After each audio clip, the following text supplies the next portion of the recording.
po si Pink Pantaleon, Pigeon Fancier ng Marilao, Bulacan.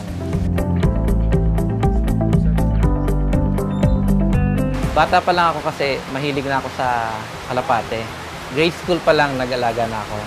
2005, na-introduce ako ng kaibigan ko sa pigeon racing. Doon na nag-start yung karera ko sa kalapate. Ongoing yung race, doon lang ako nagtatanong-tanong about kung ano yung gagawin. So eventually, siguro natama yung mga nabigay sa aking information, yung mga tips. Nag-solo champion ako ng 2006 ng North ng Guarpa. Ito si Pacquiao, yung very first winner ko. Solo champion siya noong 2006 sa Guarpa. Ang bloodline niya, Van der Wegen. Ang first winner ko, actually, Blue Bar. Kaya lang, nag-anak siya ng off-color. Eventually, nag-second overall siya ng South Race ng Supra. Ito si Calbayo Queen, anak ni Pacquiao, yung solo champion ko noong 2006. Nag-second overall siya sa Supra noong 2008. Ang line nito is Van der Wegen, cross sa unknown line actually. Pero yung ano nito, tatay niya is Van der Wegen. Kasi pag nanalo ka sa off-color, natatandaan ng tao. Kagaya ngayon, nung may nanalo akong red check, pag nakakita sila ng red check, sabihin nila, signature ko daw red check. Ganun.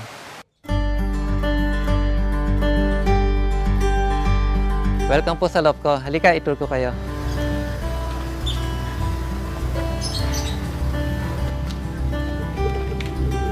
Ito po yung isang breeding area ko. Lahat ng nakakulong dito off-color. Sa ngayon, meron akong hawak na siyam na off-colors sa loft ko. Black, pure white, barless, opal, chocomuliman, yellow, slate, saka mga red checks. Ito yung trophy na nakuha ko sa off-color winner ko. Nag-12 overall siya sa BFRC ng South. Nag-lap winner siya ng Kapalogan. Ang pinaka-prestigious title na nakuha niya nung nag-play siya sa MacArthur Race noong 2013 sa PHA Combine. Sa off-color racing and breeding, actually wala namang pinagkaiba dun sa regular na pinalalaban natin. Same treatment lang siya. Naiba lang talaga yung kulay. Ito yung mga bagong dinedevelop ko na linyada ngayon. Opal. Actually, naka-MacArthur siya ngayon. So, ito-try ko kung maganda yung ililipad niya.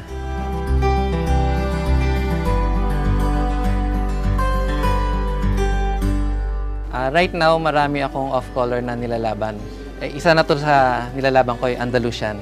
Opal siya, pero crinos ko siya sa Emil de Werth ko.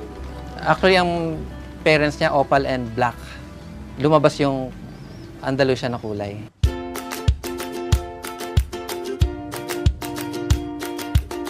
Style ko sa kalapate, in-adjust ko sa lifestyle ko.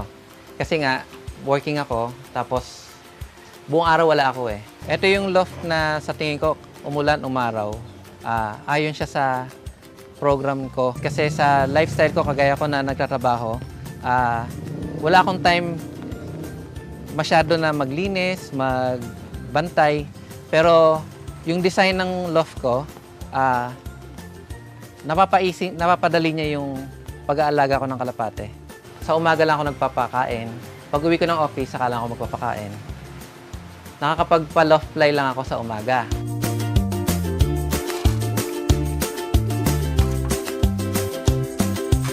Ang tip ko naman sa mga may trabaho tapos yung medyo gabi na umuwi, syempre yung loft natin kailangan may ilaw kahit na gabi na tayo dumating.